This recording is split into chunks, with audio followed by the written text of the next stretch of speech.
चला लक्ष द्या. आज आपण जिल्हा परिषद ग्राम विकासाचा किंवा पंचायत राजचा सर्वोच्च स्तर जो आहे उच्चतम स्तर तो आज आपण या ठिकाणी या लेक्चरमध्ये बघणार आहोत. ह्याच्या मागच्या 2 लेक्चरमध्ये आपण जो पहिला लेक्चर घेतला होता त्याच्यामध्ये आपण ग्रामपंचायतीच्या विषयी चर्चा केली होती, जो की गाव स्तरावरला निम पातळीवरला सगळ्यात खालचा जो स्तर आहे पंचायत राजमधला तो बघितला होता. त्याचं नाव काय होतं? ग्रामपंचायत. हा गाव पातळीवरला स्तर. याच्यानंतरचा जो स्तर होता तो आपण बघितला होता, त्याचं नाव होतं पंचायत समिती. पंचायत समिती. आता ह्याच्यामध्ये कोणकोणत्या गोष्टी असतात, याचा प्रमुख कोण असतो, याचा कारभार कशा प्रकारे चालवला जातो, हे आपण सगळं काय बघितलंय. हे बघत असताना आपल्या लक्षात आलंय की गाव पातळीवरला जो स्तर आहे ग्रामपंचायत, ह्याच्यावर नियंत्रण कोणाचं असते किंवा ह्याच्यामध्ये ज्या काही अंमलबजावण्या होतात त्या कोणाच्या मार्फत होतात, तर पंचायत समितीच्या मार्फत. तर ही पंचायत समिती हा पहिला स्तर, हा दुसरा स्तर. आणि पंचायत समिती जर कोणाच्या अंडरमध्ये काम करत असेल तर तो तिसरा याच्या वरचा स्तर आहे, त्याचं नाव आहे जिल्हा परिषद. आणि हाच स्तर कितवा? तिसरा. आणि हाच पंचायत राजमधला सगळ्यात सर्वोच्च स्तर असा आपण त्याला म्हणू शकतो. तर जिल्हा परिषद हा ग्राम विकासाचा सर्वोच्च स्तर आहे असं आपण म्हणू शकतो. तर आज आपण बघू नेमकं जिल्हा परिषद म्हणजे काय. आता याच्या पूर्वीच्या लेक्चरमध्ये आपल्याला सविस्तर जर तुम्ही मागचे लेक्चर केले असतील तर आपल्याला ग्रामपंचायत म्हणजे काय, ग्रामपंचायत गावचा कारभार कशा प्रकारे चालवते, ग्रामपंचायतमध्ये कशा प्रकारचा निधी येतो, सरपंचाचं कर्तव्य काय, त्याच्या अधिपत्याखाली किती प्रकारच्या योजनाची अंमलबजावणी तो करू शकतो, त्याच्या अधिकारामध्ये कोणकोणत्या गोष्टी असतात हे आपण सगळे बघितलंय. त्याच्यानंतर ग्रामपंचायतीचा जर प्रशासकीय अधिकारी कोण आहे तर त्याचं बी आपण नाव बघितलं, त्याला आपण ग्रामसेवक असं म्हणतो, ग्रामविकास अधिकारी, ग्रामसेवक. त्याच्यानंतर याच्या वरचा जर विचार केला पंचायत समितीचा तर तिथं जो प्रमुख व्यक्ती होता त्याचं नाव होतं सभापती, पंचायत समितीचे सभापती. आणि त्याला प्रशासकीय अधिकारी कोण होता मदत करण्यासाठी? BDO, block development officer. ह्या गोष्टी आपण त्या ठिकाणी लक्षात ठेवलेल्या आहेत. यालाच आपण मराठीमध्ये गट विकास अधिकारी असं म्हणतो. ठीक आहे. इकडे ग्रामसेवक, इकडे बीडीओ, इकडे सभापती, इकडे कोण? सरपंच. आता ह्या गोष्टी जर लक्षात आल्या असतील, याच्या समोरचा जो उच्च स्तर आहे तिसरा तो आपण या ठिकाणी बघू. त्याचं नाव आहे जिल्हा परिषद. आता याच्यामध्ये ग्राम म्हणजे गाव, ह्या गोष्टी लक्षात ठेवा. ग्राम म्हणजे काय तर गाव. त्याच्यानंतर गट म्हणजे काय तर तालुका. गट म्हणजे काय? तालुका. किंवा पंचायत समिती, पंचायत समिती, समिती यालाच गट असं म्हणतात. हे म्हणजे काय तर तालुका. आणि ग्राम म्हणजे काय तर गाव. आणि जिल्ह्यावर काय येणार मग? जिल्हा परिषद. जिल्हा परिषद. तर हे आपल्या पंचायत राजचा एकूण आपला सगळा मॅटर आहे, हे लक्षात आपण घेतलं पाहिजे. ग्रामस्तर गाव, पंचायत समितीचा स्तर तालुक्यावर असते आणि त्याच्यानंतर जिल्हा परिषद, जिल्ह्याला काय असते? जिल्हा परिषद असते. हे आपण लक्षात ठेवायचे. या ठिकाणी बघा, पंचायत राज म्हणजे स्वराज्य प्रणाली. संविधानातील 73व्या घटना दुरुस्ती अधिनियम नुसार त्रिस्तरीय रचना निश्चित करण्यात झाली होती. बरोबर आहे. कोणती घटना दुरुस्ती? हे आपण मागच्या पण लेक्चरला बघितलंय की 73वी घटना दुरुस्ती हे आपल्याला पंचायत राजच्या अनुषंगाने सगळ्यात महत्वाची घटना दुरुस्ती आहे. ह्याच्यामध्ये काय ठरलं होतं की ग्रामस्तर जो आहे तो आपण या ठिकाणी बघितलं बघा, ग्रामपंचायत याला ग्रामस्तर म्हणतात, पंचायत समिती तालुका स्तर आणि जिल्हा परिषद जिल्हा स्तर. खाली बघा, लोकशाही व्यवस्थेचा तळागाळापर्यंत विस्तार, विकासाचे विकेंद्रीकरण आणि लोकांचा सहभाग याच्यामध्ये नोंदवून घेणं आणि लोकांचा या लोकशाहीमध्ये सहभाग असला पाहिजे. प्रत्येकाला जाणीव झाली पाहिजे की आपला भारत देश स्वतंत्र झालेला आहे, भारतामध्ये लोकशाही आहे. प्रत्येकाला जाणीव झाली पाहिजे की मी संविधानाच्या अधिपत्याखाली राहून कसं एक लोकशाही या देशामध्ये प्रस्थापित करू शकतो, निवडणुका लढून मी कसं एखादी सत्ता हाती घेऊ शकतो. गावस्तरावर असेल तर ग्रामपंचायतीची सत्ता कशी मिळवू शकतो, तालुक्यावर असेल तर पंचायत समितीची सत्ता कशी मिळवू शकतो आणि जिल्ह्यावर असेल तर जिल्ह्याच्या लेवलची सत्ता कशी मिळवू शकतो. प्रत्येकाला या ठिकाणी त्याच्या कुवतीनुसार, पात्रतेनुसार, त्याच्या पर्सनॅलिटीनुसार, त्याच्या वागण्यानुसार तिथे इथं या ठिकाणी एक जिल्ह्याचा राजा, जिल्हा परिषद अध्यक्ष एक त्या जिल्ह्यामध्ये राजासारखंच काम करत असते, कारण सगळे अधिकार त्याला प्राप्त असतात. तर या ठिकाणी त्याला त्या लोकशाहीची अनुभूती होते की पहिल्या काळामध्ये काय व्हायचा, राजा राणीच्या पुढून जन्म घ्यायचा. बरोबर आहे. तर आता तसं आहे का? नाही. राजा जो आहे तो मतदार पेटीतून जन्म घेत असतो आणि हीच जी गोष्ट आपल्याला सांगते त्यालाच आपण लोकशाही म्हणतो. लोकशाही. इथं कोणता सेनापती असतो का? तर नाही. राजांनी नमून दिलेला एखादा व्यक्ती असतो का जिल्हा परिषदेवर? तर नाही. हे लोकांनी निवडून दिलेला एक व्यक्ती असतो आणि तो त्या जिल्ह्याचं काम पाहतो ग्राम प्रशासनाचा. इथं शहरांचा किंवा नागरी भागाचा उल्लेख नाही, हे फक्त आपण गाव स्तरावर म्हणजे ग्रामीण भागाकरता बोलत आहोत. ओके, तर जिल्ह्यावर कोण सांभाळते? अध्यक्ष. तर हे या मतदार पेटीमधून निर्माण होणारा एक अधिकारी प्रकारचा व्यक्ती असतो. समजा ते ग्रामपंचायतचा किंवा जिल्हा परिषद असेल किंवा पंचायत समितीचा जो व्यक्ती असेल प्रमुख, तो जनतेतून निवडून आलेला असतो. म्हणून हे एक लोकशाही व्यवस्थेचा तळागाळापर्यंत विस्तार कसा व्हायला पाहिजे ह्याचा एक मुख्य घटक आहे. त्यानंतर विकासाचे विकेंद्रीकरण आणि लोकांचा सहभाग याच्यामध्ये थेट असतो, डायरेक्ट असतो. पुढच्या स्लाइडवर बघा, जिल्हा परिषदेची उत्पत्ती व पार्श्वभूमी आपण या ठिकाणी थोडक्यात बघू. भारतात जिल्हा परिषदेची संकल्पना ब्रिटिश काळात डिस्ट्रिक्ट बोर्ड म्हणून अस्तित्वात होती. डिस्ट्रिक्ट बोर्ड, डिस्ट्रिक्टचा अर्थ तुम्हाला माहिती आहे जिल्हा, हे की नाही. ब्रिटिश काळामध्ये याच जिल्हा परिषदेचं नाव काय होतं? तर डिस्ट्रिक्ट बोर्ड असं होतं.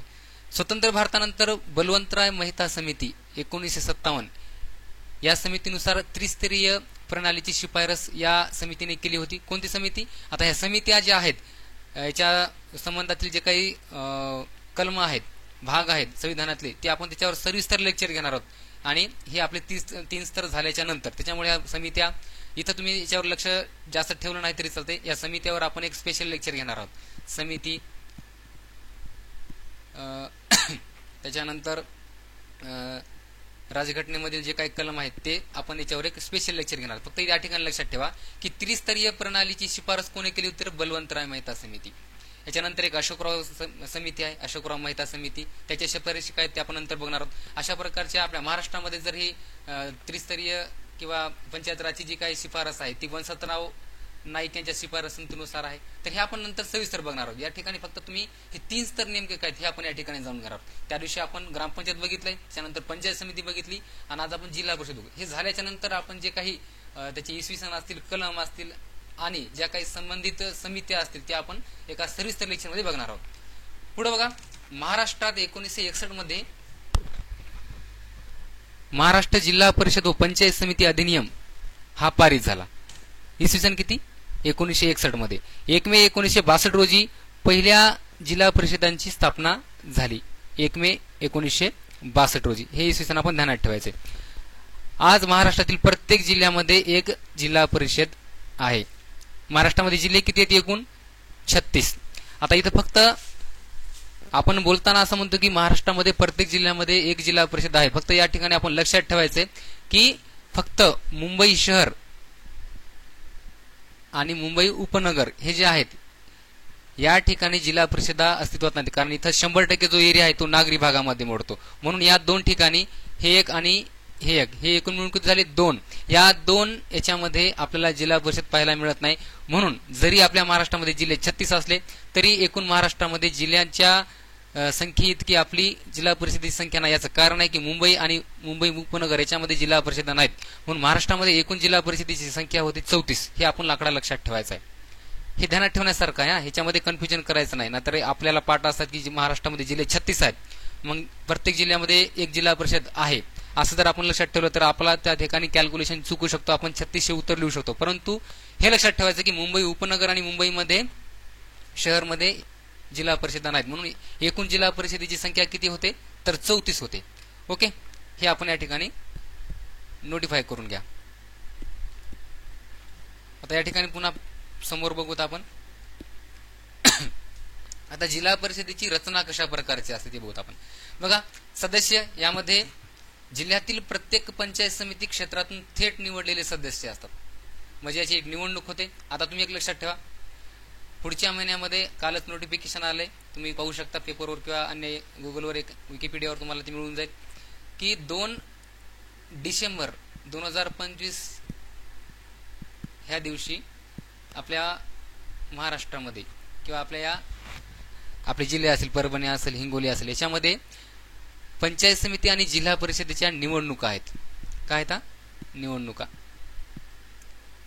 त्याच्यामुळे तुम्हाला हे अजून समजायला सोपं जाईल. 2 डिसेंबरला पंचायत समिती आणि जिल्हा परिषदेच्या निवडणुका आहेत. आता ह्या निवडणुका कशा होतात? याच्यामध्ये थेट तुमचा सहभाग असतो. तुम्हाला जर 18 वर्ष कंप्लीट झालेल्या असतील तर तुम्ही तुमच्या गटामध्ये किंवा तुमच्या जिल्ह्याच्या जिल्हा परिषदेच्या त्या सर्कलमध्ये तुमचा जो कोणी उमेदवार असेल त्याला तुम्ही मतदान करू शकता. आणि डायरेक्ट तुम्ही मतदान करता, यालाच म्हणतात थेट निवडणूक किंवा प्रत्यक्ष मतदान. आता काही ठिकाणी सहनियुक्त सदस्य असतात, जे की समजा कृषी विभागातील असतील, शिक्षण क्षेत्रातील असतील किंवा महिला प्रतिनिधी असतील. परंतु हे कसे निवडले जातात? बाकीचे थेट निवडून जात असतात, डायरेक्ट आपण त्याला मतदान करत असतो. समजा हे एक जिल्हा परिषदेचा सर्कल आहे. या ठिकाणी जवळपास तसं तर 2 जण राहायला पाहिजेत, परंतु जिल्हा परिषदेचा सदस्य होण्यासाठी खूप जण त्या सर्कलमध्ये इच्छुक असतात. आपल्याकडे पक्ष पण खूप असतात, काही अपक्ष पण त्या ठिकाणी फॉर्म भरत असतात. म्हणून ही एकूण संख्या असते 10 किंवा 12 पर्यंत ही उमेदवाराची संख्या जाते. हे नॉमिनेशन्स असतात. तर या वार्डमध्ये जेवढे काही नागरिक आहेत, ज्यांना 18 वर्ष पूर्ण आहे, ते मतदान करण्यासाठी पात्र असतात. आता या 10 जणांपैकी ते कोणाही एकाला मतदान करू शकतात. आणि ज्या उमेदवारास या वार्डमधून किंवा सर्कलमधून सगळ्यात जास्त मतदान पडेल, एक जरी मतदान त्या बाकीच्या बाकीच्या 11 पैकी जर एक जरी मतदान त्याला जास्त असेल, तो त्या ठिकाणी निवडून येणार आहे. त्याला आपण जिल्हा परिषद सदस्य असं म्हणतो. जिल्हा परिषद सदस्य. आणि हे एक महत्वाचं पद आहे. जिल्हा परिषद सदस्य. बघा, आता हे खूप सारे त्या जिल्ह्यामध्ये सर्कल असतात ना, हे सर्कल वाईज असते. एका जिल्ह्यामध्ये अशा प्रकारचे खूप सारे सर्कल असतात. या प्रत्येक सर्कलमधून जे काही त्यांची एका उमेदवाराची संख्या आहे, तेवढा एक उमेदवार त्या ठिकाणी सदस्य म्हणून निवडून येत असतो. आता हे जेवढे काही सदस्य त्या टोटल जिल्ह्यामधून निवडून येणार आहेत जिल्हा परिषदेवर, त्याच्यापैकी ते एकाची अध्यक्ष म्हणून निवड करतात आणि एकाची उपाध्यक्ष म्हणून निवड करतात. आता हे अध्यक्ष आणि उपाध्यक्ष हे निवडणुकीद्वारे निवडले जातात. म्हणजेच ही सदस्य संख्या आहे ती आपल्यापैकी एकाची अध्यक्ष म्हणून निवड करते आणि एकाची उपाध्यक्ष म्हणून निवड करते. आणि दुसरी गोष्ट, हा अध्यक्ष कोण आहे? तर जसं ग्रामपंचायत मध्ये ग्रामसेवक हा प्रशासकीय अधिकारी होता आणि सरपंच हा मुख्य व्यक्ती होता, आणि पंचायत समितीमध्ये मुख्य कोण होता? तर सभापती. ग्रामपंचायतमध्ये सरपंच, पंचायत समितीमध्ये सभापती, आणि जिल्हा परिषदमध्ये जिल्हा परिषद अध्यक्ष हा मुख्य व्यक्ती असतो. कार्य करणारा मुख्य व्यक्ती जिल्हा परिषद अध्यक्ष. बघा, लक्षात ठेवा, ग्रामपंचायत सरपंच, पंचायत समिती सभापती, जिल्हा परिषद अध्यक्ष, हा सिक्वेन्स आपण लक्षात ठेवायचा आहे. आता या ठिकाणी जसं ग्रामपंचायतीला ग्रामसेवक हा प्रशासकीय अधिकारी होता, तसाच पंचायत समितीमध्ये गट विकास अधिकारी होता. अगदी त्याचप्रमाणे जिल्हा परिषदेला मुख्य कार्यकारी अधिकारी असतो, त्याला आपण सीईओ असं म्हणतो. जसं की पंचायत समितीच्या प्रशासकीय अधिकाऱ्याला आपण बीडीओ असं म्हणत होतो, बीडीओ. आता बीडीओचा जो काही वरचा अधिकारी आहे त्याचं नाव आहे सीईओ. या सीईओचं या बीडीओवर नियंत्रण असते आणि या बीडीओचं ग्रामसेवकावर नियंत्रण असते. हा बघा, एकूण एकावर हा अडकलेला विषय आहे असं आपल्याला लक्षात येईल. ग्रामसेवकावर कोणाचं नियंत्रण आहे? बीडीओचं. बीडीओवर कोणाचं नियंत्रण आहे? तर सीईओचं. हा युपीएससीचा अधिकारी असतो, युपीएससी परीक्षा क्रॅक केलेला असतो. संघ लोकसेवा आयोगाची नियुक्ती करत असते. बीडीओची नियुक्ती कोण करते? एमपीएससी. आणि ग्रामसेवक हा सरळ सेवेमधून झालेला असतो. बरोबर आहे? एवढ्या गोष्टी समजल्या. याच्या पुढे बघा, सीईओ जो आहे, चीफ एक्झिक्युटिव्ह ऑफिसर, याला मुख्य कार्यकारी अधिकारी असं म्हणतात. हा IAS दर्जाचा अधिकारी असतो. जिल्हा परिषदेचा प्रशासकीय प्रमुख, हे लक्षात ठेवा, जिल्हा परिषदेचा प्रशासकीय प्रमुख कोण? तर मुख्य कार्यकारी अधिकारी सीईओ. आणि इथं जर विचारलं पंचायत समितीचा मुख्य प्रशासकीय प्रमुख कोण? तर सभापती. सभापतीच्या अंडरमध्ये काम करणारा कोण? सभापती नाही, sorry, BDO, block development officer, हा पंचायत समितीचा प्रमुख प्रशासकीय प्रमुख आहे असं आपण म्हणतोय. आणि ग्रामपंचायतचा कोण आहे? तर ग्रामसेवक आहे. ओके. आता याच्यामध्ये काही समित्या असतात बघा. त्यामध्ये जी स्थायी समिती आहे, याच्यामध्ये शिक्षण, आरोग्य, कृषी, बांधकाम अशा प्रकारच्या इतर वेगवेगळ्या समित्या असतात. त्याच्यामध्ये मुख्य समिती, स्थायी समिती असते, एक शिक्षण समिती असते, एक आरोग्य समिती, बांधकाम समिती, अशा प्रकारच्या समित्या आहेत. त्या आपण नंतर पुढच्या स्लाइडवर बघणारच आहोत. पुढे बघा, आता अधिकार आणि कार्य आणि जबाबदाऱ्या ह्याच्याविषयी आपण चर्चा करू. बघा, वैधानिक कार्य.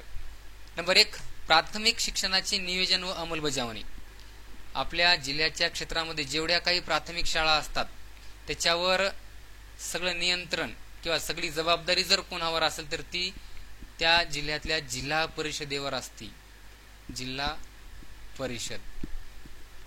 जेवढ्या काही शाळा असतील ना, जेवढ्या काही प्राथमिक शाळा असतील तेवढ्या शाळांचं नियोजन करणं, त्या ठिकाणी विद्यार्थ्यांसाठी कोणत्या कोणत्या योजना अंमलात आणायच्यात, विद्यार्थ्यांसाठी कोणत्या गोष्टी नवीन करायच्यात, शैक्षणिक धोरण कसं राबवायचे जिल्ह्यापुरतं, हे सगळं जे नियंत्रण आहे हे कोणाचं आहे, याच्यावर या जिल्हा परिषदेचं आहे. हे याचं पहिलं काम प्राथमिक शिक्षणाचे नियोजन व अंमलबजावणी. त्याच्यानंतर नंबर 2, आरोग्य केंद्र व दवाखाना चालवणे. जे काही सरकारी दवाखाने असतात जिल्हा परिषदेच्या गावामध्ये, जेवढे काही असतील, गावामध्ये असतील, तालुक्यामध्ये असतील, ह्या सगळ्यावर नियंत्रण किंवा हे चालवण्याची जबाबदारी कोणाची, जिल्हा परिषदेची आहे. त्या गावामध्ये जेवढे काही समजा लोक राहत असतील तर त्या ठिकाणी एक सरकारी दवाखाना प्रत्येकाच्या गावामध्ये असतो. हे त्या गावाच्या लोकसंख्येहून असतो. जर लोकसंख्या जास्त मोठी असेल तर चांगल्या प्रकारचा म्हणजे मोठा दवाखाना असतो, नाही तर मग छोटा असतो. किंवा एखाद्या गावाची लोकसंख्या खूपच जर कमी असेल तर बाजूच्या गावाच्या दवाखान्यामध्ये जाऊ शकतात. हे सरकारी दवाखान्यावर नियंत्रण ठेवणं त्या गावातल्या, तालुक्यातल्या जेवढ्या काय असतील तेवढ्या.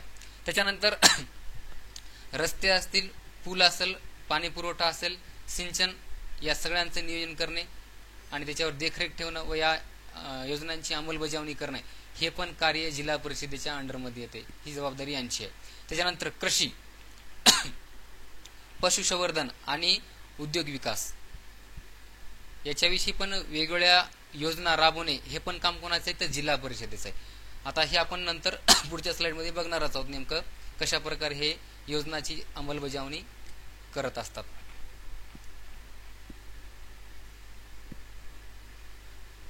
पुढे बघा, आर्थिक कार्य व नियामक कार्य या दोन्हीचं आपण कंपॅरिझन करू बघू. जिल्हा निधी व्यवस्थापन हे आर्थिक कार्य आहे. जिल्ह्यामध्ये जेवढा काही निधी आहे त्याचं व्यवस्थित व्यवस्थापन लावणं, व्यवस्थित त्याला कोणत्या गावाला किती द्यायचे, कोणत्या पंचायत समितीला किती द्यायचे, तर हे सगळं व्यवस्थापन करणं हे जिल्हा परिषदेचं काम आहे. त्याच्यानंतर जिल्ह्यातील पंचायत समित्याचे समन्वय साधणे, म्हणजे सगळ्याच्या संपर्कात राहणे, सगळ्यांचा लेखा अहवाल तपासणे, त्यांच्यावर नियंत्रण ठेवणे, हे सगळं काम जिल्ह्यातील जिल्हा परिषदांचं आहे. केंद्र व राज्य पुरस्कृत जेवढ्या काही योजना असतात, जेवढ्या केंद्राकडून आलेल्या असतील किंवा राज्याकडून आलेल्या असतील, ह्या सगळ्याची अंमलबजावणी ग्राम स्तरापर्यंत अतिशय चांगल्या प्रकारे झाली पाहिजे. हे सगळी जबाबदारी कोणावर आहे, तर जिल्हा परिषदेवर आहे. जिल्हा परिषद पंचायत समितीला सांगेल, पंचायत समिती ग्रामपंचायतला सांगेल, पण मेन जे काम आहे ते कोण करायचे, जिल्हा परिषदेनं करायचे. त्याच्यामुळे हा घटक जो आहे तो या पंचायत समितीला सगळ्यात महत्वाचा घटक आहे. याला सुप्रीम असं म्हणू शकतो आपण, या पंचायत राज मधला, बरोबर आहे. त्याच्यानंतर सरकारी योजनांचे निरीक्षण करणं प्रत्येक गोष्टीमध्ये महत्वाचं आहे. जर आपण निरीक्षणच नाही केलं तर आपल्याला माहिती आहे आपल्याकडे नेते कसे असतात, आपले जे काही राजकारणी लोक कसे असतात, हे सगळं माहिती आहे. त्याच्यामुळे याच्यावर नियंत्रण किंवा निरीक्षण करणं हे गरजेचं आहे. की आपण समजा फंड दिलाय, राज्य शासनाकडून आलेला आहे, केंद्र शासनाकडून आलेला आहे, पण याची अंमलबजावणी व्यवस्थित व्हायली का, याचा जो अंमलबजावणीचा कार्यभार आहे तो तळागाळापर्यंत, गावातल्या लोकांपर्यंत पोहोचत आहेत का, हे बघण्याचं काम कोणाचं आहे, तर जिल्हा परिषदेचं आहे. आणि जर होत नसेल त्याच्यावर ऍक्शन घेण्याचे पूर्ण अधिकार कोणाला आहेत, जिल्हा परिषदेला आहेत. त्याच्यानंतर स्थानिक कर व शुल्क आकारणे. स्थानिक कर, आता स्थानिक कराविषयी आपण बघितलं, घरपट्टी असेल, नळपट्टी असेल, हे शुल्क आकारण्याची सगळ्याची जबाबदारी, याच्याविषयी धोरण राबवण्याची जिम्मेदारी कोणाची आहे, तर जिल्हा परिषदेची आहे. ग्राम पातळीवरील प्रशासकीय नियंत्रण, ग्राम पातळीवर म्हणजे गावाच्या स्तरावर जे काही प्रशासकीय नियंत्रण ठेवायचे, तर ही पण जबाबदारी कोणाची आहे, तर जिल्हा परिषदेची आहे. जिल्हा परिषदेला सगळ्यात मोठे विषय दिलेले आहेत आणि जिल्हा परिषद ही मोठ्या स्वरूपातली एक यंत्रणा आहे पंचायत राज मधली. एवढे काम, जिल्हा निधीचं व्यवस्थापन करणं, जिल्ह्यातील पंचायत समित्याचे समन्वय साधणं, केंद्र व राज्य पुरस्कृत योजना राबवणं, सरकारी योजनांचे निरीक्षण करणं, स्थानिक कर व शुल्क आकारणं, त्याच्यानंतर ग्रामीण पातळीवरील प्रशासकीय नियंत्रण ठेवणं, हे जे काही अधिकार आहेत हे जिल्हा परिषदेला आहेत. त्याच्यानंतर अर्थसंकल्प व निधी, जसा की पंचायत समितीला आपण बघितलं होतं की निधी कोणाकोणाकडून येतो, तसा यांचा मुख्य स्रोत कोणता आहे, तर राज्य सरकारकडून यांना विविध प्रकारचे अनुदान मिळतात. राज्य शासन म्हणजे कोणतंही राज्य असेल, समजा असं नाही की फक्त महाराष्ट्रामध्ये जेवढे काही जिल्हा परिषद आहेत त्यांना त्यांच्या म्हणजे महाराष्ट्राचं जे काही राज्याचं जे मंत्रिमंडळ आहे त्याच्याकडून त्याला निधी मिळेल. एखादा दुसरा राज्य असेल तर त्या दुसऱ्या राज्यातील जेवढ्या काही जिल्हा परिषद त्या राज्याकडून त्यांना ते निधी मिळत असतो. तर आपलं जे काही राज्य आहे महाराष्ट्र, यांना महाराष्ट्र शासनाकडून जेवढे काही अनुदान मिळणार आहेत ते महाराष्ट्र शासनाकडून मिळणार आहेत. त्याच्यानंतर याच्यामध्ये काही केंद्र पुरस्कृत योजना असतात. फक्त राज्य देते का, तर नाही. काही योजनांची अंमलबजावणी करण्यास केंद्र सरकार हे अर्थसहाय्य करत असतं. केंद्र सरकार म्हणजे भारत सरकार थोडक्यात सांगायचं झालं. त्याच्यानंतर पुढचा, राज्य आणि केंद्र यांच्याकडून तर निधी येतोच, परंतु स्थानिक कर व शुल्क आकारणं ह्याच्याकडून पण याला निधी प्राप्त होत असतो, स्थानिक कर, ओके. त्याच्यानंतर 15वा वित्त आयोगनुसार ग्रामीण स्थानिक संस्थांना थेट निधी वाटप, जो काही आता आपण बघतो 15वा वित्त आयोग लागू झाला आहे, या वित्त आयोगानुसार स्थानिक संस्थांना थेट निधी वाटप करण्यात यावं असे आदेश वरील यंत्रणेकडून देण्यात आलेले आहेत. ओके, कळालं. राज्य सरकारकडून, केंद्र सरकारकडून, स्थानिक कर व शुल्क याच्याकडून पण त्याला निधी प्राप्त होतो आणि हा थेट निधी त्यांच्या अधिरित्याखाली असतो. त्याच्यापुढे बघा, पंचायत समिती, जिल्हा परिषद आणि ग्रामपंचायत हा जो काही पंचायत राज आहे, हे यशस्वी होण्याचे उदाहरणे व अडचणी, याच्यामध्ये यशस्वी झाला तर कशा प्रकारे होऊ शकतो आणि याच्यामध्ये अडचणी, बॅरियर्स कशा प्रकारे येतात हे आपण बघणार आहोत. आता अडचणी म्हणजे काय, समजा आपण मोटरसायकलवर बसलो तर आपली मोटरसायकलवर जात असताना एकदम प्लेन रस्ता आहे समजा, आहे का नाही, समृद्धी महामार्गासारखा, तर आपली स्पीड कशी असणार आहे, एकदम फुल असणार आहे. आपण 100च्या, टू व्हीलरवर जर असू तर 100ची स्पीड असेल, फोर व्हीलर असेल तर 120 130च्या स्पीडनं आपण जाऊ.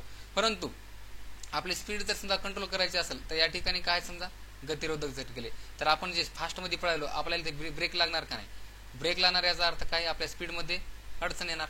म्हणजे आपण ज्या स्पीडनं जाऊ लागलो त्या स्पीडनं आपण जाऊ शकणार नाही, त्याला म्हणायचे अडचण, बॅरियर्स. बॅरियर म्हणजे काय मित्रांनो, अडचण. बॅरियर्स हा इंग्लिश शब्द आहे, अडचण हे आपल्याला समजण्यासारखा शब्द आहे, अडचण. आणि यशस्वी होण्यासाठी कोणते गोष्टी आहेत हे आपण बघू. बघा, नाशिक जिल्हा परिषद, या जिल्हा परिषदेनं एक प्रकल्प राबवला होता, त्याचं नाव आहे जलव्यवस्थापन. पाण्याचं व्यवस्थापन कसं झालं पाहिजे, प्रत्येक घरापर्यंत पाणी गेलं पाहिजे, पाण्याची अडचण नाही झाली पाहिजे त्या क्षेत्रामध्ये जिल्हा परिषद, म्हणून त्यानं ग्रामीण जलव्यवस्थापन प्रकल्प लागवला होता. त्याच्यामध्ये हे खूप मोठ्या प्रमाणात यशस्वी पण झाले. पाणी घराघरापर्यंत पोहोचण्यामध्ये हा जो प्रकल्प आहे यशस्वीरित्या ठरलेला आहे. त्याच्यानंतर कोल्हापूर जिल्हा परिषद यांनी शालेय शिक्षणातील डिजिटल उपक्रम लागवला होता आणि हा पण खूप मोठ्या प्रमाणावर सक्सेस झालेला आहे. याच्यात कोणतीच अडचण आली नाही आणि हा डिजिटल जो उपक्रम होता ह्या राबवण्यामध्ये कोल्हापूरची जिल्हा परिषद ही एकदम यशस्वी झालेली आहे. त्याच्यानंतर स्वच्छ भारत, आता हे सांगायचं काम नाही, आपल्याला नेहमी आपण बघत असतो, तुम्ही बघितलं असेल की स्वच्छ भारत याच्यामध्ये कोणतं जर जिल्हा अग्रेसर आहे तर तो पुणे आहे. तर पुणे जिल्हा परिषद याने स्वच्छ भारत अभियानातील अग्रणी कार्य केलेलं आहे. बरोबर आहे, एकदम स्वच्छ असलेल्या जे काही ग्रामपंचायत असेल, पंचायत समिती, जिल्हा परिषद असेल ते आपल्याला पुणे जिल्हा परिषदेमध्ये पाहायला मिळतात. त्याच्यानंतर याच्यामध्ये अडचणी बघू. आता जे काही केंद्राकडून किंवा राज्य सरकारकडून योजना येतात त्यांची अंमलबजावणी करण्याची असते, तेव्हा अडचण कशामध्ये येते तर योग्य वेळेवर निधीचा अभाव. आता निधी हा प्रत्येक गोष्टीमधला अडचणीचा खेळ असतो. समजा आपण आपल्या पर्सनली जर विचार केला, आपल्याला घर बांधायचं समजा, आहे का नाही, तर घर बांधत असताना जर आपल्याकडं, आपल्या परिवारातल्या व्यक्तीकडं, आपल्या वडिलांकडे पैसेच नसतील, आहे का नाही, तर हे घराचं बांधणं बरोबर होतंय का नाही. म्हणजे आपण वाळू आणू तर वाळू आल्याच्या नंतर आपल्याला गिटी आणायला पैसे नसतील, गिटी आणली तर सिमेंट आणायला पैसे नसतील, तर हे कशामुळे मग आपलं काम रखणार, आपलं पुढं काम होईल का नाही. म्हणजे आपलं काम 2 महिन्यात कंप्लीट व्हायचं त्याला 4 महिने लागतील. हे कशामुळं तर निधी नाही, आपल्याकडे पैसे नाहीत. म्हणजे निधी नसल्यामुळे आपण पुढची गोष्ट करू शकणार नाहीत ना.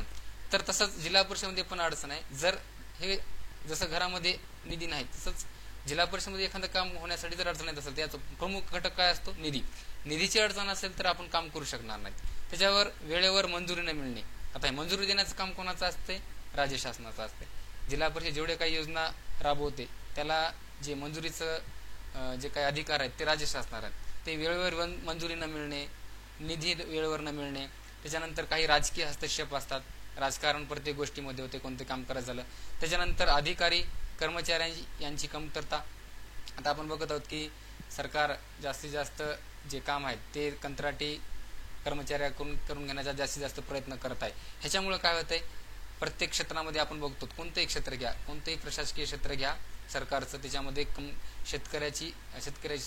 कर्मचाऱ्याची कमतरता आहे. मग ते प्राथमिक शिक्षण असेल, त्याच्यानंतर तुमच्या डिजिटल स्किलमध्ये एखादा काही क्षेत्र असेल, त्याच्यानंतर कोणतेही क्षेत्र घ्या, आयटीचं क्षेत्र असेल, त्याच्यामध्ये आपल्याला पाहायला मिळते की तिथं कर्मचारीच नाहीत. आहेत का तर नाही. म्हणून ह्या कर्मचाऱ्याची कमतरता त्या ठिकाणी पाहायला भेटते. त्याच्यानंतर पारदर्शकतेचा अभाव. म्हणजे प्रत्येक क्षेत्रामध्ये भ्रष्टाचार होणारच आहे, इथं पारदर्शकता नसते. म्हणून जरी निधी आला तर त्याच्यामध्ये जे काही समजा संबंधित व्यक्ती आहेत, खर्च करणारे सदस्य असतील किंवा संबंधित जे व्यक्ती असतील ते पूर्ण निधीचा वापर करतात का तर नाही. जरी समजा निधी आहे, उपलब्ध आहे, पण याची जर समजा अंमलबजावणी तो व्यक्ती चांगल्या प्रकारे करत नसेल तर तिथं काम होणार नाही. तर ह्या येणाऱ्या अडचणी आहेत. तर म्हणून जिल्हा परिषदेचा जो काही सदस्य असेल, जो काही पंचायत समितीचा सदस्य असेल, हे निवडून देत असताना साक्षर द्या, सुशिक्षित द्या, चांगला द्या, जेणेकरून त्यांना आपल्या जिल्हा परिषदेमध्ये तेवढं काही अंडरमध्ये जेवढे काही आपले गाव असतील त्याचा विकास केला पाहिजे आणि तो शिकलेला असला पाहिजे. थोडक्यामध्ये कार्य करण्यात तो तत्पर असला पाहिजे असा उमेदवार आपण त्या ठिकाणी निवडून द्यायचा आहे. याच्यानंतर बघा, जिल्हा परिषदेच्या ज्या काही समित्या आहेत त्या आपण या ठिकाणी बघूत. त्याच्यापूर्वी आपण बघूत, ही गोष्ट लक्षात तुमच्या आली का? ग्रामपंचायत,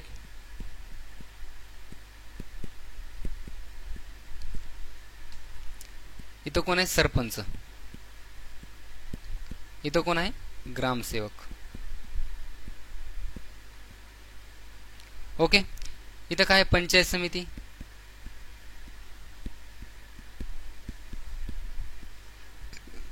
इथं सभापती. इथं कोण आहे? BDO, block development officer. इथं काय आहे? जिल्हा परिषद, जी की आता आपण या लेक्चरमध्ये बघत आहोत, जिल्हा परिषद.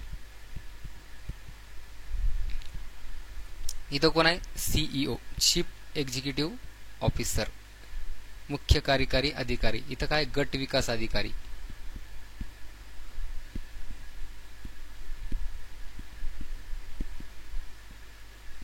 गट विकास अधिकारी.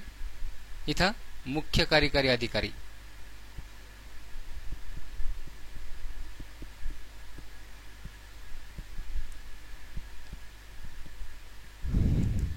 ग्रामपंचायत, सरपंच, सभापती, पंचायत समिती, जिल्हा परिषद. इकडे कोण आहे? अध्यक्ष. हे सिक्वेन्स लक्षात आलं का? ग्रामपंचायत, सरपंच, पंचायत समिती, सभापती, जिल्हा परिषद, अध्यक्ष. इकडे प्रशासकीय अधिकारी, ग्रामपंचायतला ग्रामसेवक, पंचायत समितीला गट विकास अधिकारी BDO आणि जिल्हा परिषदेला मुख्य कार्यकारी अधिकारी चीफ एक्झिक्युटिव्ह ऑफिसर. याची नेमणूक कोण करते? तर UPSC. याची नेमणूक कोण करते? MPSC. आणि हा सरळ सेवेमधून झालेला असतो. ओके. सरपंचाचा कार्यकाळ किती हे आपण बघू. सरपंचाचा कार्यकाळ 5 वर्ष, सभापतीचा कार्यकाळ 2.5 वर्ष आणि जिल्हा परिषद जो अध्यक्ष त्याचा कार्यकाळ किती असतो? 2.5 वर्ष. ओके. जिल्हा परिषदेच्या अध्यक्षाची निवड कशी होते? सदस्य आपल्या सगळ्याच्या मधून एकाची अध्यक्ष म्हणून निवड करतात, तर एकाची उपाध्यक्ष म्हणून निवड करतात. ओके. एवढ्या गोष्ट कळाल्या. त्याच्यासमोर बघा, आता जिल्हा परिषदेचे जे काही सदस्य असतात यांना जर राजीनामा द्यायचा असेल तर ते सगळेजण जिल्हा परिषद सदस्य जिल्हा परिषद अध्यक्षाकडे आपला राजीनामा देतात. हे लिहून घ्या. जिल्हा परिषदेचे सदस्य आपला राजीनामा द्यायचा असल्यास जिल्हा परिषद अध्यक्ष यांच्याकडे देतात. ओके. उप अध्यक्ष जे आहेत ते अध्यक्षाकडे आपला राजीनामा देतात. यांचा कार्यकाळ किती? तर 2.5 वर्ष. ओके. एवढं कळालं. आता ज्या काही समिती आहेत त्या आपण या ठिकाणी बघूत. आता जिल्हा परिषदेमध्ये सगळ्यात महत्वाची एक समिती असते, सगळ्यात महत्वाची, तिचं नाव आहे स्थायी समिती. सगळ्यात प्रमुख समिती जर कोणती असेल तर तिचं नाव आहे स्थायी समिती, स्टँडिंग कमिटी असं तिला म्हणतो. ही जिल्हा परिषदेची सर्वात महत्वाची कार्यकारिणी शाखा आहे. बघा, लक्ष द्या, सर्वात महत्वाची कार्यकारिणी. याद्वारे जिल्हा परिषदेची सर्व व्यवहारिक, आर्थिक व प्रशासकीय कामे हाताळली जातात. कोणत्या समितीद्वारे? स्थायी समितीद्वारे. याची रचना बघा. स्थायी समितीचे सदस्य जिल्हा परिषदेच्या निवडलेल्या सदस्यापैकी निवडले जातात. आता ही गोष्ट लक्षात ठेवा, जिल्हा परिषदेचे जेवढे काही सदस्य असतात ते त्याच्यापैकी एकाची काय म्हणून निवड करतात? अध्यक्ष. आणि दुसऱ्या एकाची कशाची निवड करतात? उपाध्यक्ष. बरोबर आहे. तर हे निवड करत असताना याच्यामधले काही सदस्य नाराज होत असतात ना, की बा त्याला अध्यक्ष केलंय, मला त्यालाच अध्यक्ष केलंय, यालाच अध्यक्ष केलंय, उपाध्यक्ष केलंय. मग काही जण नाराज होत असतील, हे की नाही? मग त्या ठिकाणी ते काम बरोबर चालणार नाही, सगळे नाराज झाले. तर मग त्या ठिकाणी ज्या समित्या आहेत त्या समित्यावर त्या सगळ्या सदस्यांना त्या ठिकाणी घेतल्या जाते. कोणाकोणाला या समितीवर घेतल्या जाते, कोणाकोणाला त्या समितीवर घेतल्या जाते. तर ह्या आपण सगळ्या समित्या या ठिकाणी बघूत. ह्या समित्या बघत असताना याच्यामध्ये पहिली जी समिती बघितली आपण, स्थायी समिती. बरोबर आहे. याच्यामध्ये सदस्य संख्या किती असते? 7 ते 11. जी स्थायी समिती आहे, हे लक्षात ठेवा, जी स्थायी समिती आहे, स्थायी समिती ह्याच्यामध्ये सदस्य संख्या किती आहे? 7 ते 11 याच्या दरम्यान असते.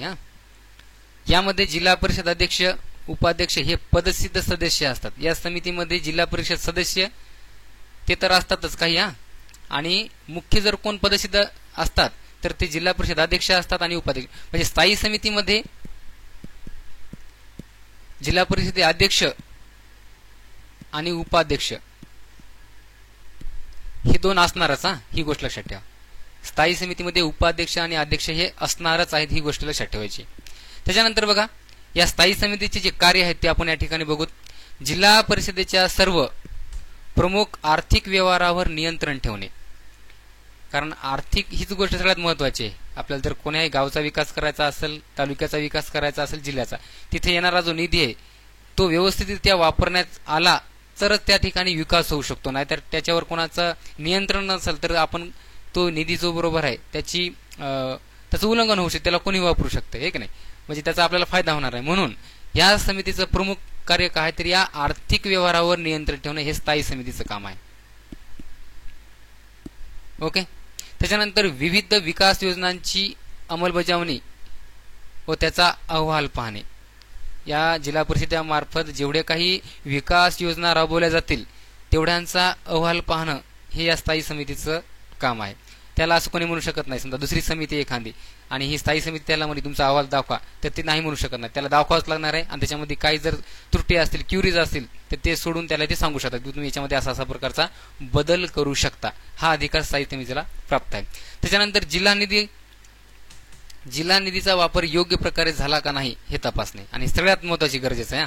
आपण समजा जर 100 रुपये खर्च केले असतील तर हे नेमकं कोणत्या गोष्टीवर खर्च केले हे आपलं पाहणं काम आहे. बरोबर आहे. समजा आपल्या परिवारामध्ये राहत असताना आपल्या वडिलांनी आपल्याला समजा काल 1000 रुपये दिले, समजा काल, आहे का नाही. आता 1000 रुपये दिल्याच्या नंतर त्या वडिलाचा जो काही पुत्र आहे तो व्यवस्थितरित्या तो पैसे खर्च करतोय की नाही, का वायफट गोष्टीवरच तो खर्च करतोय. समजा आता 1000 रुपये दिल्याच्या नंतर याचं काम काय, हा जर शाळा शिकत असेल तर यानं पुस्तक घेणं आणि याच्या दरम्यान समजा याची फीस आली परीक्षेची ती भरणं, आहे का नाही. त्याच्यानंतर कॉलेजचा युनिफॉर्म घेणं, अशा ज्या काही जीवनावश्यकतेच्या गोष्टी आहेत त्या करणं गरजेचं आहे. आणि ह्याच्यासाठी जर यानं पैसे घेतले असतील तर यानं जर हे 1000 रुपये खर्चले असतील तर हे याच्या वडिलांना पाहणं गरजेचं आहे की बा तू काल माझ्याकडून 1000 रुपये घेतलेले आहेत, पुस्तकासाठी घेतलेले आहेत, त्याच्यानंतर परीक्षा फीससाठी घेतलेली आणि युनिफॉर्मसाठी घेतलेले आहेत, तर तू खरंच त्या पैशाचे युनिफॉर्म आणि परीक्षा फीस भरलीस का आणि पुस्तक घेतलेस का तू हे पैसे इतरत्र मित्रासोबत दुसऱ्याच गोष्टीमध्ये खर्चून आलास का, हे पाहणं कोणाचं काम आहे, वडिलांचं. तरच पुढच्या वेळेस आपण जर या व्यक्तीला पैसे दिले असतील तर तो नंतर वायफट गोष्टीवर खर्च करणार नाही, आहे का नाही. म्हणून हे पाहणं गरजेचं आहे. म्हणून जिल्हा परिषदेचा जो निधी आहे तो पाहणं या स्थायी समितीचं काम आहे. आपण जो निधी या योजनावर लाभवत आहे, खर्च करत आहे, ते खरोखरच त्या गोष्टीवर खर्च होत आहे का उगाच कोणाच्याही खिशात जाऊन हा निधी पडत आहे हे पाहणं त्या स्थायी समितीचं काम आहे. त्याच्यानंतर उपविभागीय अधिकाऱ्यांच्या नियुक्त्या, त्याच्यानंतर शिस्तपालन आणि पदोन्नती यांची शिफारस करणे. म्हणजे कोणाला प्रमोशन द्यायचंय, त्याच्यानंतर अधिकाऱ्यांच्या नियुक्त्या, जिल्हा परिषदेच्या अंतर्गत जेवढे काही कर्मचारी असतील त्यांच्या शिस्तपालनाविषयी ज्या गोष्टी आहेत ह्या सगळ्यावर नियंत्रण करणं व याची शिफारस करणं हे स्थायी समितीचं काम आहे. त्याच्यानंतर जिल्हा परिषदेच्या अर्थसंकल्पावर चर्चा करणं, जो काही अर्थसंकल्प सादर होणार आहे त्याच्यावर चर्चा करणं हे देखील या स्थायी समितीचं काम आहे. म्हणून या स्थायी समितीला सगळ्यात महत्त्वाची समिती आपण जिल्हा परिषदेमध्ये म्हणत असतो. आणि पदसिद्ध अध्यक्ष कोण असतो तर जिल्हा परिषदेचा अध्यक्षच असतो. हे लक्षात ठेवा. जिल्हा परिषद अध्यक्ष आणि उपाध्यक्ष या स्थायी समितीचे पदसिद्ध सदस्य असतात, ही गोष्ट लक्षात ठेवायची. त्याच्यानंतर नंबर 2 ची समिती म्हणजे स्थायी समितीच्या नंतर एक समिती दुसरी असते, तिचं नाव आहे विषय समिती, सब्जेक्ट कमिटी याला आपण असं म्हणतो. म्हणजे याच्यामध्ये कोणकोणते विषय येतात त्याचा लेखाजोखा या ठिकाणी केला जातो. प्रत्येक क्षेत्रासाठी स्वतंत्र विषय समित्या तयार केल्या जातात. या समित्या जिल्हा परिषदेच्या कार्यक्षेत्रातील विशिष्ट विभागांचे नियोजन व अंमलबजावणी व देखरेख करतात. काय बघितलंय आपण, स्वतंत्र विषय, प्रत्येक क्षेत्रासाठी स्वतंत्र विषय समित्या तयार केल्या जातात. या समित्या जिल्हा परिषदेच्या कार्यक्षेत्रातील विशिष्ट विभागाचे नियोजन व अंमलबजावणी करतात का नाही ह्याची देखरेख करण्याचं काम आहे. बघा मुख्य विषय समित्या महाराष्ट्रात समितीचे नाव, मुख्य कार्यक्षेत्र हे आपण बघू. शिक्षण समिती प्राथमिक व माध्यमिक शिक्षण, शाळा देखरेख व शिक्षक भरती. शिक्षण समिती आहे बघा याच्यामध्ये. त्याच्यानंतर आता याचं काम काय, प्राथमिक शिक्षण व माध्यमिक शिक्षण, त्याच्यानंतर शाळेची देखरेख करणे आणि शिक्षक भरती. त्याच्यानंतर आरोग्य समिती, प्राथमिक आरोग्य केंद्र, त्याच्यानंतर दवाखाने, बाल व माता आरोग्य. आता प्रत्येक गावामध्ये समजा काही परिवार असतात आहे की नाही, आणि त्या ठिकाणी एखादी माता जर एखाद्या पुत्राला जन्म देणार असेल तर त्या ठिकाणी त्या गावामध्ये सरकारी दवाखाना आहे का नाही आणि व्यवस्थित आहे का नाही हे पाहण्याची जबाबदारी जिल्हा परिषदेच्या अंडरमध्ये येत असते. आणि तिथे ह्या योजना राबवणं आणि ह्या करून घेणं हे काम देखील जिल्हा परिषदेचं आहे. प्रत्येक गावामध्ये दवाखाना असलाच पाहिजे. त्याच्यानंतर प्राथमिक आरोग्य केंद्र हे पण असलं पाहिजे आणि याच्यावर नियंत्रणाचं आणि त्याच्यावर देखरेख पण करणं हे पण जिल्हा परिषदेचं काम आहे. त्याच्यानंतर बांधकाम समिती.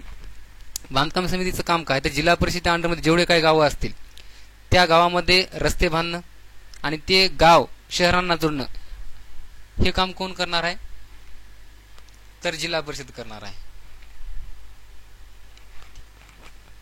त्याच्यानंतर पूल, या रस्त्यामध्ये येणारे जे काही पूल आहेत ते बांधण्याचं काम कोणाचं, तर जिल्हा परिषदेच्या अंडरमध्ये जे काही बांधकाम समिती आहे हे तिचं काम काय. त्या जिल्हा परिषदेच्या अंडरमध्ये जेवढे काही रस्ते बांधायचे त्याची देखरेख करणे, तिथं निधी उपलब्ध करून देणं हे त्या बांधकाम समितीचं काम आहे. आणि बांधकाम समिती कोणाच्या अंडरमध्ये करणार आहे, जिल्हा परिषदेच्या. ओके. त्याच्यानंतर त्या रस्त्यामध्ये जेवढे काही पूल असणार आहेत त्या पुलासाठी निधी जमा करणं व पूल चांगल्या प्रकारे बांधणं हे देखील त्या ठिकाणी या बांधकाम समितीचं काम आहे. त्याच्यानंतर इमारती असतील प्रशासकीय. त्याच्यानंतर पाणी पुरवठा. सगळ्यात महत्त्वाची कोणती गोष्ट आहे तर पाणी पुरवठा. प्रत्येक गावामध्ये प्रत्येक घरापर्यंत नळ जातोय का पाण्याचा, आणि जर जात नसेल तर तुम्ही या ठिकाणी तुमचा जो उमेदवार निवडून देणार आहात त्याला डायरेक्ट तुम्ही विचारू शकता प्रश्न विचारणं कामाची गोष्ट आहे. जर प्रश्न विचारला नाही तर आपल्याला कोणत्याही प्रश्नाचं उत्तर मिळणार नाही. आता बघा ना, तुम्ही जर समजा अमोल सर असतील किंवा मला जर प्रश्न विचारला नाही तर तुमच्या प्रश्न निराकरण होईल का, तुमच्या मनात ठेवलं होईल का नाही. तुम्ही जेव्हा सरांना प्रश्न विचारसाल तेव्हा मानोतकर सर असतील, अमोल सर असतील, हे त्या प्रश्न निराकरण करतील. त्याच्यामुळे प्रश्न विचारणं गरजेचं आहे. तुमचा जिल्हा परिषद जो सदस्य आहे त्याच्यासमोर प्रश्न मांडा. पंचायत समितीचा जो सदस्य आहे त्याच्यासमोर प्रश्न मांडा. ग्रामसेवक आहे पंचायत समितीचा असेल म्हणजे पंचायत समितीचा सभापती असेल त्याला मांडा. त्याच्यानंतर ग्रामपंचायतचा जो काही सरपंच असेल त्याच्यासमोर प्रश्न मांडा. प्रश्न विचारल्याशिवाय कोणतीच गोष्ट होणार नाही. ओके. त्याच्यानंतर बघा, आता आपण ज्या 2 समित्या बघितल्या त्या सगळ्यात महत्त्वाच्या समित्या होत्या जिल्हा परिषदेमध्ये. स्थायी समिती, जसं की आपण पंतप्रधानाची कॅबिनेट जसं म्हणतो तसंच प्रकारे जिल्हा परिषद ही जिल्हा परिषदेची कॅबिनेट म्हणलं तरी चालते. म्हणजे सगळ्यात महत्त्वाची समिती कोणती आहे तर स्थायी समिती. त्याच्यामध्ये विषय कोणते येतात ते आपण बघितलंय. आता बघा, याच्यामध्ये कृषी समिती आहे, त्याच्यानंतर पशुसंवर्धन, त्याच्यानंतर खत वितरण आणि सिंचन हे जी कृषी समिती आहे तिचं काम आहे. पशुसंवर्धन, खत वितरण करणे आणि सिंचनाची व्यवस्था करणे. त्याच्यानंतर सामाजिक न्याय समिती. आता हा सामाजिक न्याय समिती जी आहे तिला समाज कल्याण समिती असं आपण म्हणतो. समाज कल्याण समिती, समाज कल्याण समिती.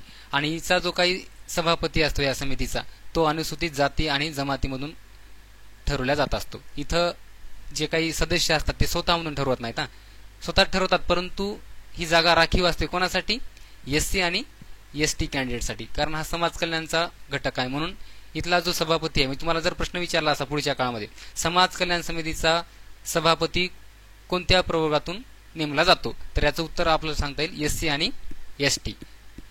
याच्या व्यतिरिक्त OBC नाही आणि ओपनचा बी होणार नाही, एवढी गोष्ट लक्षात ठेवा. त्यानंतर अर्थ व वित्त समिती ही पुढची समिती आहे. याचं काम काय तर अर्थसंकल्प तयार करणे, निधींचं नियोजन करणे आणि लेखापरीक्षण करणं. त्याच्यानंतर बघा, महिला व बाल विकास समिती आहे. 7 नंबरची समिती कोणती आहे, महिला व बाल विकास समिती. याच्यामध्ये महिलांचं सक्षमीकरण करणं. त्याच्यानंतर अंगणवाडी योजना आहेत. त्याच्यानंतर पोषण कार्यक्रम. आता प्रत्येक गावामध्ये आपण बघतो की अंगणवाड्या असतात, त्याच्यामध्ये लहान लेकरासाठी पोषक त्यांना मिळते का, पोषण मिळते का, पोषक आहार मिळते का हे बघण्याचं काम कोणाचं, जिल्हा परिषदेचं. प्रत्येक गावामध्ये अंगणवाड्या असतात. तिथे एक अंगणवाडी सेविका नेमलेली असते, तिला तुम्ही बघत असता. गावामध्ये काही दिवशी खिचडी असते, तर काही दिवशी खिचडीसोबत डाळ असते, तर काही दिवशी वटाणे असतात. असं काहीतरी त्याचा पदार्थ ठरलेला असतो. तर हे राबवणं कोणाचं काम आहे, तर हे महिला व बाल विकास समिती जी आहे याचं काम आहे. त्याच्यानंतर उद्योग व रोजगार समिती ही पुढची समिती आहे. आता ह्या समित्या नेमक्या कोणत्या गोष्टीवर काम करतात हे आपण पुढच्या साईडवर सविस्तर बघणार आहोत. याच्यामध्ये एक टीप आहे बघा, प्रत्येक जिल्हा परिषद स्थानिक गरजेनुसार काही विषय समित्या वाढू किंवा एकत्र करू शकतात. आता याच्यावर निर्णय घेण्याचा अधिकार त्या संबंधित जिल्हा परिषदेला आहे. बघा, शिक्षण समिती काय आहे हे आपण या ठिकाणी जाणून घेऊ. शिक्षण हा जिल्ह्याचा एकूण बजेटचा सर्वात मोठा घटक आहे. म्हणजे सगळ्यात जास्त बजेट कोणत्या क्षेत्रावर खर्च होते तर ते या शिक्षण क्षेत्रावर होते. म्हणजे या जिल्हा परिषदेच्या अंडरमध्ये त्या जिल्ह्यातल्या जेवढ्या काही प्राथमिक शाळा असतील, प्राथमिक शाळा ह्याचं नियोजन करण्याचं काम जिल्हा परिषदेला आहे. म्हणजे इथं जेवढे काही शिक्षक असतील त्याच्यावर कंट्रोल करण्यात, ते शिक्षक व्यवस्थित काम करायला की नाही त्यांना ट्रेनिंग देण्याचं काम ही जिल्हा परिषदेच्या मार्फत होत असते. जिल्ह्यातील प्राथमिक शाळांचे व्यवस्थापन, त्याच्यानंतर शिक्षकांची नेमणूक व प्रशिक्षण देणं हे जिल्हा परिषदेच्या शिक्षण समितीचं काम आहे. त्याच्यानंतर शाळांच्या पायाभूत सुविधा व विद्यार्थ्यांच्या हजेरीचे निरीक्षण करणे.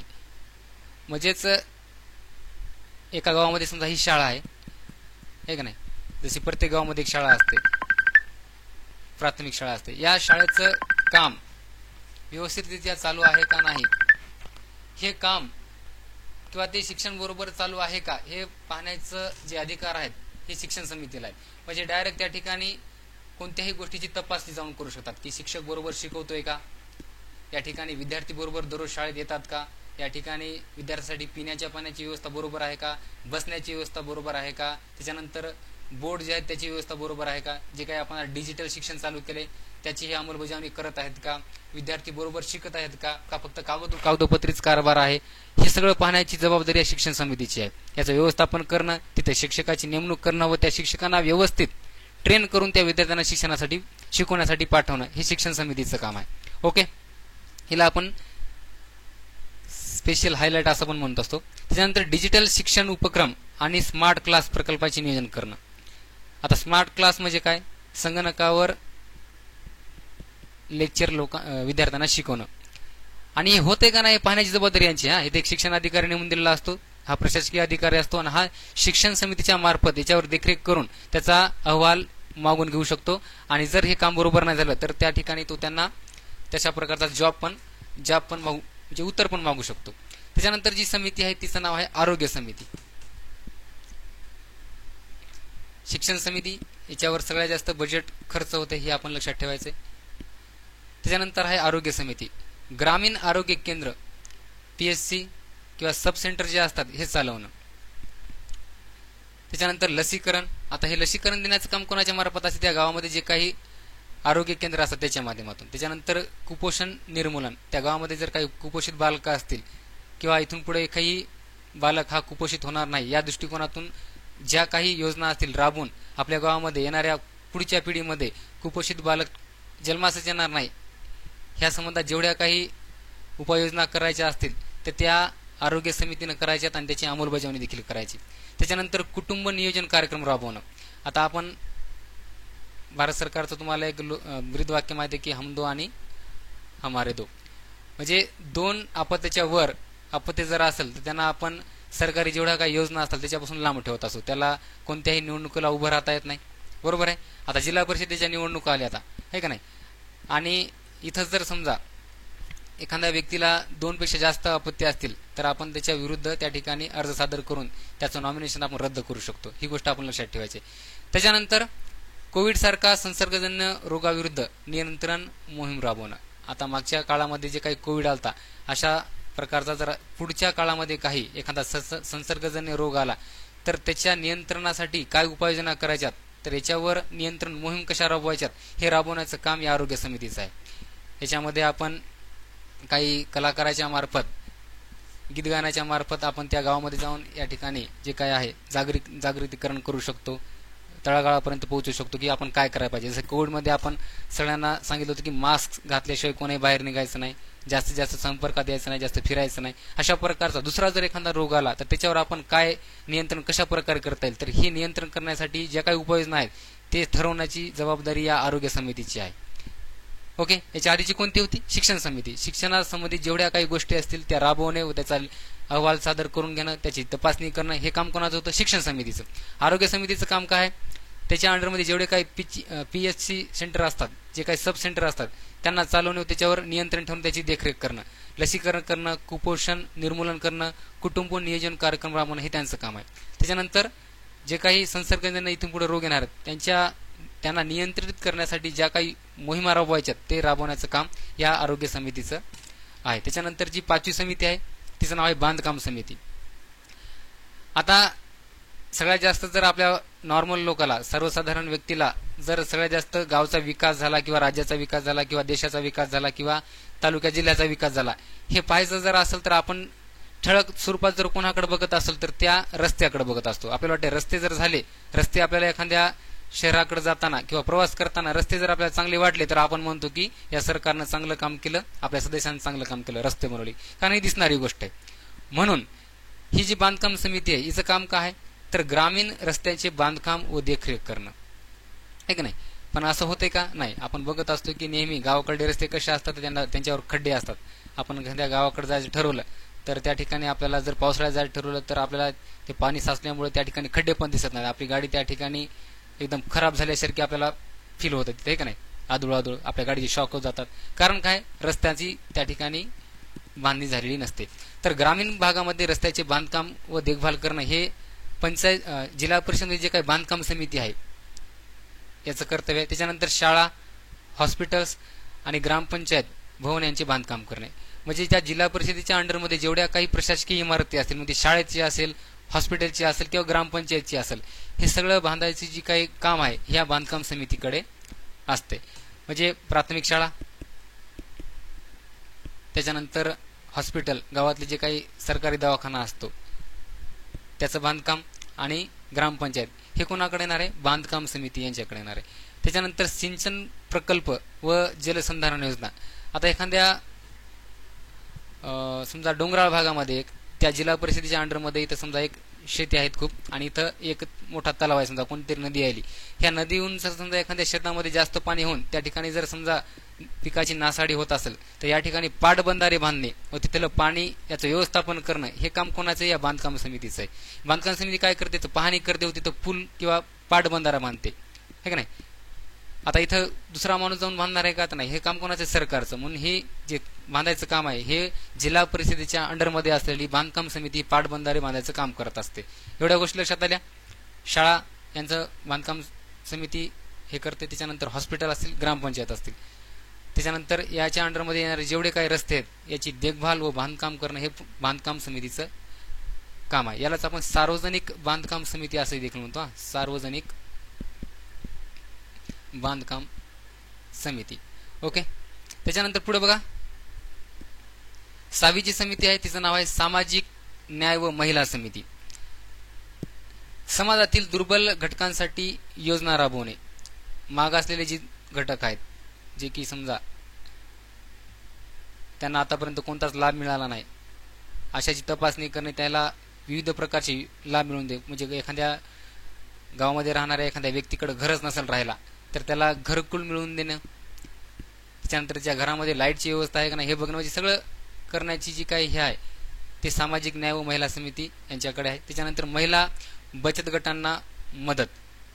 विविध गावामध्ये महिलांचा बचत गट असतो, तर यांना विविध प्रकारचा निधी उपलब्ध करून देणं व यांना आर्थिक सहाय्य करणं ही देखील सामाजिक न्याय व महिला समिती करत असते. त्याच्यानंतर अनुसूचित जाती जमातीच्या विद्यार्थ्यांसाठी शिष्यवृत्ती योजना. अनुसूचित जाती म्हणजे काय? SC आणि ST यांच्या विद्यार्थ्यांसाठी शिष्यवृत्ती योजना यांची अंमलबजावणी करणं हे या समितीचं काम आहे. त्याच्यानंतर 7वी समिती आहे तिचं नाव आहे वित्त समिती. यालाच आपण अर्थ समिती असंही म्हणू शकतो. कोणती समिती? अर्थ समिती. याचं कार्यकाम काय? वार्षिक अर्थसंकल्प तयार करणं. त्याच्यानंतर जिल्हा परिषदेच्या सर्व विभागांचा आर्थिक आढावा घेणं. जिल्हा परिषदेच्या जेवढ्या काही समिती आहेत, जेवढे काही विभाग आहेत, त्या कोणत्या कामावर किती खर्च करत आहेत किंवा त्यांना किती बजेट लागणार आहे किंवा किती खर्च लागणार आहे ह्या सगळ्यांचा आढावा करून घेऊन त्यांना बजेट मंजुरी देणं हे या वित्त समितीचं काम आहे. ओके. त्याच्यानंतर निधीचा योग्य व पारदर्शक वापर सुनिश्चित करणं. आपण आधीच बघितलंय की जर समजा आपण कोणाला पैसे दिलेत, हे का नाही, एखाद्या वडिलांना त्याच्या मुलाला त्याच्या कॉलेजची फीस भरण्यासाठी पैसे दिलेत आणि तो जो विद्यार्थी आहे तो फीस भरण्याच्या व्यतिरिक्त दुसरंच काम करायला आहे, मित्रासोबत चहाच्या टपरीवर बसायला आहे, पोहे खायला आहे, हे का नाही, काहीतरी दुसरं करायला आहे, तर त्याची फीस भरणं होणार आहे का? नाही. त्याच्या वडिलांनी त्याला पैसे कशासाठी दिले तर फीस भरायसाठी. तो व्यक्ती काय करायला आहे, विद्यार्थी काय करायला आहे, दुसऱ्या गोष्टीवर खर्च करायला आहे. तर त्याचे हे जे पैसे आहेत हे त्याच्या वडिलाचं नुकसान व्हायले ना, कारण पुन्हा जर मागितले त्याचा वडील देणार असेल पैसे, पण आधी जे दिलेत ते कसे चालेत, वाया चालेत. मग तसं या ठिकाणी होऊ नये. जे काही निधी समजा राज्य शासनाकडून आलेला आहे किंवा केंद्र शासनाकडून आलेला आहे, त्या निधीचा योग्य वापर व्हायला का नाही, ज्या कामासाठी आपण निधी वाटप करत आहोत ते काम व्हायले का नाही, हे याची देखरेख करणं आणि त्याचा वापर सुनिश्चित करणं हे या वित्त समितीचं काम आहे. ओके. त्याच्यानंतर बघा पुढची समिती आहे समित्यांचे महत्त्व. आता ही समिती नाही, या आतापर्यंत आपण जेवढ्या समित्या बघितल्या त्याचं महत्त्व बघणार आहोत. जिल्हा परिषदेचे कार्य प्रभावी आणि विभागनिहाय चालते. कशामुळे? या समित्यामुळे, आहे की नाही. आता सगळं काम समजा जिल्हा परिषद अध्यक्षानंच करायचं म्हणलं तर होईल का? तो सगळ्या गोष्टीवर नियंत्रण ठेवू शकतो का? नाही. म्हणून प्रत्येक काम शेतीचं असेल ते वेगळ्या, आरोग्याचं असेल ते वेगळ्या समितीकडं, त्याच्यानंतर बांधकाम विभागाचा असेल ते वेगळ्या समितीकडे असेल. म्हणजेच हा सगळा अहवाल पाहण्याचा अधिकार जिल्हा परिषद अध्यक्षांना असेल, परंतु हे या प्रत्येक समितीच्या अंडरमध्ये काम करणार आहे. कृषी समिती असेल सगळ्या.